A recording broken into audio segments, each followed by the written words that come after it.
이제 로마서 마지막 우리가 강의를 하게 되는데, 사도 바울은 오늘 로마서 16장을 이제 마무리 지면서 그 초반과 완전히 다른 성격의 글을 쓰고 있는 것을 볼 수 있습니다. 로마서 16장 초반에는 로마 교회를 섬기고 있는 동역자들을 일일이 열거하면서 그들의 사랑에, 수고에 감사하며 문안의 인사를 드리는 것을 볼 수 있습니다. 그러다가 17절부터는 갑자기 어조를 바꾸죠. 그래서 교회를 흔들고 성도를 분열시키는 그런 거짓 교사와 같은 자들을 아주 심히 경고하고 있는 것을 볼 수가 있습니다. 같은 장이지만 16장 초반과는 완전히 바울의 태도가 바뀐 것을 볼 수 있는데, 어떻게 보면 이것은 하나님의 마음을 반영한 것이라고 볼 수 있는 것이죠. 주님께서는 어떤 분이십니까? 당신을 위해 충성을 다하는 그 일꾼에 대해서는 기억하시고 그들을 사랑하시고 그들을 위로하시지만, 반대로 교회를 흔드는 영적인 패역자들에 대해서는 엄중히 그들을 대하시고 심판하시겠다라고 하는 주님의 마음이 우리 사도 바울을 통해서 표현되고 있는 것입니다. 그런 의미에서 다시금 잊지 말아야 할 것은, 교회는 성도들을 이해하고 용납하는 그런 사랑의 공동체가 되어야 하는 것이지만, 또 복음을 흔드는 일에 대해서는 철저하게 단호할 필요가 있다. 우리가 그것을 생각해야 됩니다. 이 말은 뭡니까? 교회 안에도 이 그리스도의 복음을 해할 수 있는 영적인 그러한 그 유혹들과 공격들, 그런 악한 영의 세력들이 분명히 있을 수 있다라고 하는 것을 얘기하는 것이죠. 그래서 여러분, 뉘우치는 죄인을 용서하는 것은 중요하지만 죄 자체를 우리가 용납해서는 안 됩니다. 더군다나 십자가를 가리는 어떤 행위도 용납해서는 안 되는 것입니다. 오늘 사도 바울의 교훈을 우리가 살펴보겠는데, 17절과 18절 말씀을 우리 다시 한번 읽도록 하겠습니다. 시작. 형제들아, 내가 너희를 권하노니 너희가 배운 교훈을 거슬러 분쟁을 일으키거나 거치게 하는 자들을 살피고 그들에게서 떠나라.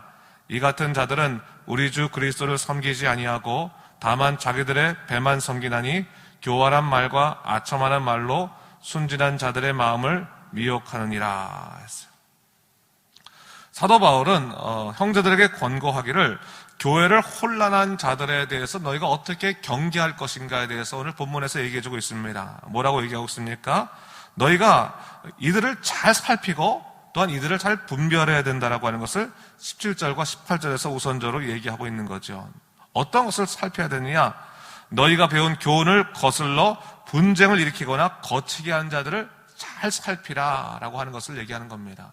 이 교회 공동체 안에도 복음을 가리는 자들이 있을 수 있다. 또한 우리 신앙을 흔드는 자가 있을 수 있다. 그래서 그들을 잘 살펴라. 우선적으로 사람들을 잘 살펴보는 것이 중요하다라고 하는 것을 얘기하고 있는 겁니다. 사실 로마서의 교훈은요, 사실 아직까지 이 로마 교회의 그 거짓 교사들이 들어와서 어떠한 문제를 일으키는 그런 상황은 아니었습니다. 하지만 사도 바울은 일찌감치 다른 교회에서 있을 수 있었던 수많은 이 거짓 교사의 문제들을 교훈으로 이야기함을 통해서 이 로마 교회 사람들이 잘 이 문제에 대처하기를 바랬습니다. 무엇을 얘기하고 있는 것입니까? 교회 안에서 복음의 진리를 가리는 사람들, 특히 십자가의 거침 돌 역할을 하는 사람들을 주의하라고 얘기하고 있는 것입니다. 여러분, 교회는 하나님의 공동체이긴 하지만 언제나 영적인 공격을 받을 수 있는 그러한 곳임을 우리가 알아야 됩니다. 우리는 보통 어떻게 교회 안에서 상처를 받고 시험을 받나 그렇게 말하지만, 사실 교회만큼 마귀가 공격하기 좋은 장소도 없습니다. 그래서 우리가 아주 영적으로 깨어 있어야 되는 겁니다. 이 안에서 예수 그리스도의 복음의 진리를 우리가 붙들지 않으면, 여러분, 교회를 우리가 왔다 갔다 한다고 해서 거기에 우리가 십자가의 사람으로 서 있는 것은 아닙니다. 예수 그리스도를 인격적으로 만나고 그 보혈의 능력으로 우리가 믿음으로 고백해야지 우리가 구원받고 하나님의 사람으로 살아가는 것이지, 그냥 우리가 예수님을 우리 마음에 영접하지도 아니하고 왔다 갔다 한다고 되는 것은 아니거든요. 그러니까 우리가 언제나 이 교회 안에서도 믿음으로 굳건히 설 수 있도록 영적으로 우리를 돌아봐야 되는데, 이 교회 안에서도 영적으로 우리를 뒤흔드는 사람이 있을 수 있다고 하는 것을 오늘 본문에서 얘기하고 있는 것이죠. 그래서 사람들을 잘 살펴보라고 얘기하고 있습니다. 그런데 오늘 사도 바울이 뭘 얘기하고 있습니까? 그런 사람을 잘 살펴보고 그들을 발견하거든 그대로 두지 말고 그들을 떠나라 라고 말하고 있습니다. 이 말은 뭐냐면 관계를 끊어라 혹은 그들을 내어쳐라 라고 하는 것과도 같은 말인 것입니다. 교회 안에서 복음을 흐리는 자들을 그냥 두지 말고 그들을 징계하고 그들을 그 공동체에서부터 떠나게 만들어라 라고 하는 것을 사실은 얘기하고 있는 겁니다. 한국 교회가요, 요즘은 굉장히 심각하게 그 문제를 다루긴 하지만 처음 신천지가 들어왔을 때는 그들이 신천지인지 아닌지 분간도 하지 못했습니다. 여러분 아시겠지만 신천지의 논리 중에 하나가 뭡니까? 교회 안에 들어와서 기존의 교회들을 무너뜨리고 자기네들이 세운 그런 왕국을 세운 건 아니겠습니까? 그런데 여러분 신천지의 그런 방법들 중에 하나가 뭐냐면 처음에 와가지고 아주 열심히 일합니다. 정말 열심히 일해요. 누구보다도 열심히 일하고 또 사람들에게 아주 봉사하고 그들을 사랑하는 것처럼 하니까 1, 2년 만에 마음을 확 사가지고 교회 리더십이 되는 겁니다. 금방 리더십이 된 다음에 그래서 뭐 장로가 되거나 아니면 높은 그 중직자가 돼가지고 교회에 아주 중요한 역할을 하다가 그 다음에 교회를 뒤흔들어서 목사를 내보내고 그리고 교회를 차지해서 그 교회를 갖다가 신천지 교회로 만드는 방법 우리는 이미 너무나 잘 알고 있습니다. 그래서 오죽하면 한국 교회에서는 요즘요 그 세교우들이 들어와서 열심히 일하면 그들을 좋게 보는 것이 아니라 저 사람 너무 열심히 일하는데 혹시 신천지 아니야? 이렇게 할 정도로 사실은 의심이 팽배해졌다고 하는 것을 우리가 거부하지는 못한다고 하는 것이죠. 물론 모든 사람을 그렇게 볼 필요는 없지만 여러분 우리가 항상 믿음 안에서 사람들을 잘 살펴봐야 된다고 하는 사실을 잊지 말아야 됩니다. 그러면 어떻게 그들을 분별할 수 있을까? 그들을 잘 살펴보면 그들의 특징이 있다고 하는 것입니다. 그 특징이 뭡니까?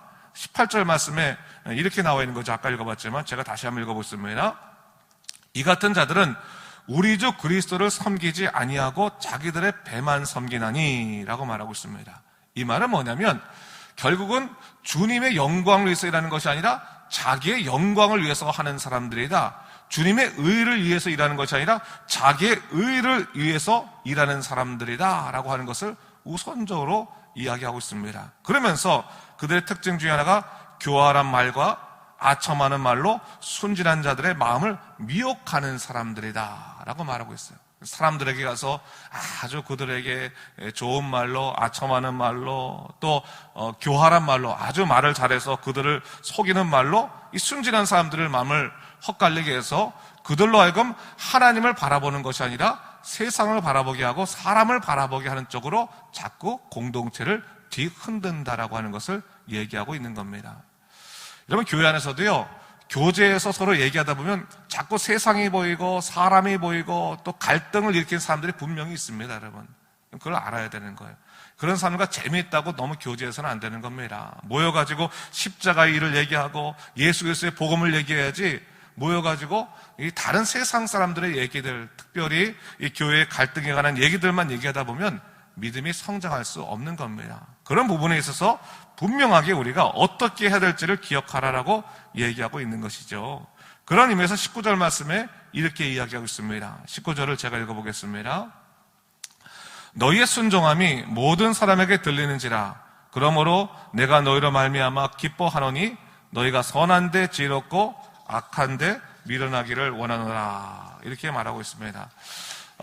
사도 바울이 이야기할 때 갑자기 이제 순종이라고 하는 말을 얘기하고 있는 것을 볼 수 있습니다. 그런데 여기서 말하는 순종이라고 하는 것은 우리가 생각하는 일반적인 순종을 말하는 것이 아니라 분별력 있는 순종을 의미하는 말입니다. 그러니까 우리가 영적인 분별력을 갖고 주님 말씀에 순종하며 살아가야 되는데 어떤 데는 순종해야 됩니까?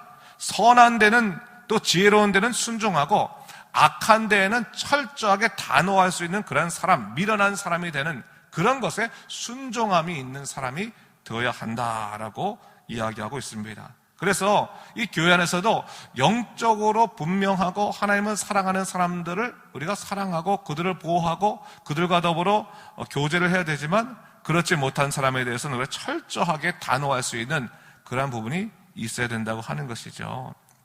하나님께서요 우리 마음에 문을 주셔서 이 문을 잘 이용해야 됩니다. 문이 왜 있는 겁니까? 들어와야 될 사람은 들어오게 하고 들어오지 말아야 할 사람은 막으려고 문이 있는 거 아니겠습니까? 근데 여러분 우리가 이 문을 잘 사용하지 못해서 들어오지 말아야 될 사람들은 들어오게 만들고 들어와야 될 사람들은 들어오지 못하게 만드는 것 자체가 이게 미련한 행동이거든요. 오늘 본문에서 그것을 얘기하고 있는 겁니다. 너희가 선한데 지혜롭고 악한데 미련하길 원하노라. 내가 정말로 믿음의 삶을 살아갈 때 믿음의 일은 추구하고 믿음을 흔드는 일에는 너희가 철저히 단호할 것을 원한다라고 말하면서 사도 바울이 20절 말씀에서 뭐라고 권고하고 있습니까? 평강의 하나님께서 속히 사단을 너희 발 아래 상하게 하시리라 라고 이야기하고 있습니다. 이 말씀은 여러분 창세기 3장 15절 말씀과 참 흡사한 말씀입니다. 그렇죠? 네? 그래서 여인의 후손이 뱀의 머리를 밟는다고 하는 그러한 내용들, 그리스도께서 사단을 너희 발 아래 상하게 하신다라고 하는 것을 바로 이 말씀을 통해서 하나님께서 우리의 삶을 주관하시고 인도하신다라고 하는 것을 다시 한번 사도 바울이 우리에게 이야기하고 있는 것을 볼 수가 있습니다. 자, 그리고 이제 21절 말씀부터는 마지막 문안과 하나님에 대한 찬양으로 마무리를 짓고 있는데, 사도 바울이 이제 고린도에서 자신과 함께 머물고 있는 8명의 메시지를 지금 전하고 있는 것을 볼 수 있습니다. 우리 21절부터 23절 말씀을 제가 또 한번 읽어보겠습니다. 보세요, 여러분. 나의 동역자 디모데와 나의 친척 누기오와 야손과 소시바더가 너에게 문안하느니라. 이 편지를 기록하는 나 더디오도 주 안에서 너에게 문안하노라. 나와 온 교회를 돌보아주는 가이오도 너에게 문안하고 이성의 재무관 에라스더와 형제 구아도도 너에게 문안하느니라 했어요.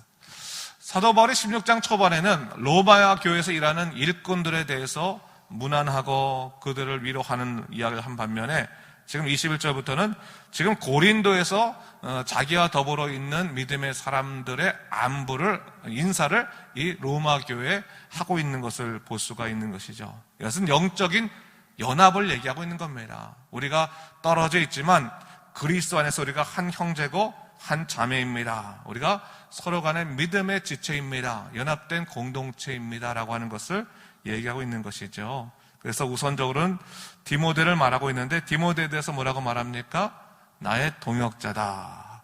여러분, 디모데 잘 아시죠? 디모데는 8년간 바울의 선교 여행을 함께 동행하면서 특별한 사명을 수행한 사람이고, 사도 바울은 이 디모데를 향해서 믿음 안에서 나온 내 아들이라 라고 말할 만큼 아주 사랑했던 사람인데, 사실 우리가 믿음 안에서 이렇게 동역하는 사람이 되어야 하는 겁니다.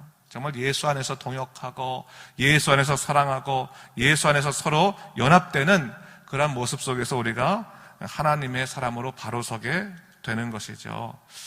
한 가지 흥미로운 것은 이 편지를 쭉 쓰다가요, 오늘 본문을 보니까 이 편지를 기록하는 나 더디오도 주 안에서 너에게 문안하노라 라고 말하고 있어요. 이 문장은 사도 바울의 이야기가 아니죠. 지금 더디오라는 사람이 이제 대필을 직접 쓴 게 아니라, 그러니까 사도 바울은 일반적인 편지를 쓸 때 대필자를 썼습니다. 대필자. 직접 쓴 게 아니라 대필자가 이게 대필을 썼는데, 그 이유는 뭐냐면 사도 바울이 글을 못 쓰기 때문이 아니라 학자들의 의견에 의하면 사도 바울이 다메섹 도상에 가다가 예수 그리스도를 만났을 때 큰 빛을 보지 않습니까? 큰 빛을 봐서 그가 눈을 멀어요. 눈이 먼 다음에 그가 이 아나니아를 통해서 다시 눈이 회복되긴 하지만 그 다음부터 그에게 이 안질이 생겨서 고생을 하는데, 그래서 학자들이 얘기하기는 사도 바울이 말하는 육체의 가시라고 하는 것이 안질이었을 것이라고 보는 의견이 가장 대체적인 의견입니다. 그 육체의 가시에 관해서. 그래서 자꾸 눈으로 정확하게 볼 수가 없으니까 글씨를 쓰기가 어려우니까 대필자를 써서 그는 말하고 대필자를 써서 이야기했다라고 하는 것이 학자들의 대체적인 의견인데, 다른 곳에서는 대필자기가 나오지 않아요. 대필자기가. 어디에서만 대필자기가 나오냐면 유일하게 이 로마서에서만 대필자 더디오에 관한 얘기가 나옵니다. 왜 이렇게 이야기했는지 모르지만 이 더디오가 예수님을 분명히 믿고 있는, 그래서 주님을 사랑하는 사람이었기 때문에 주 안에서 이 로마 교회 신실한 그리스도인들에게 인사하길 바랐기 때문에 이렇게 함께 적었다라고 볼 수가 있는 겁니다. 중요한 것은 우리가 한 가지만 생각하면 될 것 같죠. 중요한 것은 뭐냐면 우리가 눈이 어둡든지 눈이 밝든지 몸이 되든지, 그러니까 우리 체력이 되든지 안 되든지 우리 인생은 언제나 주님을 위해서 헌신하는, 마지막까지 충성을 다하는 사람이 되어야 한다라고 하는 것도 되어야 되는 것이고, 사도 바울에게 어떻게 보면 손의 역할을 더디오가 했잖아요. 그래서 이 로마서가 얼마나 많은 사람들에게 예수 그리스도의 복음을 증거하는, 십자가의 복음을 증거하는 그런 일이 됐습니까? 역사를 일으켰습니까? 그런 것처럼 우리가 서로서로에게 복음의 편지가 되어야 되는 것이고, 손이 되어야 되는 것이고, 눈이 되어야 되는 것이고, 마땅한 겁니다. 성도들에게 서로서로 이 복음의 한 지체가 되어서 돕는 것이 마땅한 것입니다.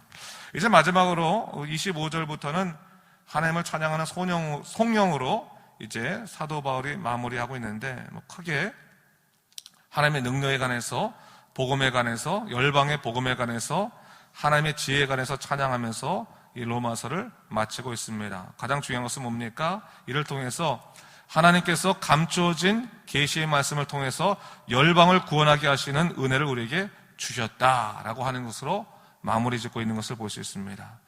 사랑하는 성도 여러분, 오늘 로마서를 우리가 마치면서 한 가지만 분명히 알면 됩니다.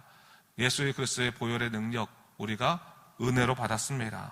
값없이 값없이 구원을 받은 믿음의 인생이라면 이제부터는 오늘도 예수님의 사람으로 온전히 살아가시는 믿음의 사람 되시기를 주님의 이름으로 축원합니다. 기도하겠습니다.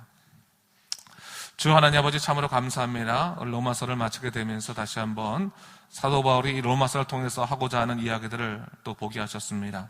주 하나님 아버지, 우리의 인생을 살아갈 때 정말 예수 그리스도의 일꾼으로 살아가야 되는 것이 마땅하지만 때로는 우리를 흔드는 영적인 방해자들도 있음을 깨닫습니다. 우리가 세상을 추구하게 하는 영적인 방해자들부터 물러나서 오로지 예수 그리스도를 바라보게 하시는 믿음의 동역자들을 얻을 수 있도록 인도하여 주시옵소서. 이 교회가 성령으로 온전히 바로 서게 도와주시고 오직 하나님만 바라보는 믿음의 교회가 될 수 있도록 인도하여 주시옵소서. 감사드리며 이 모든 말씀 예수님 이름으로 기도드립니다. 아멘.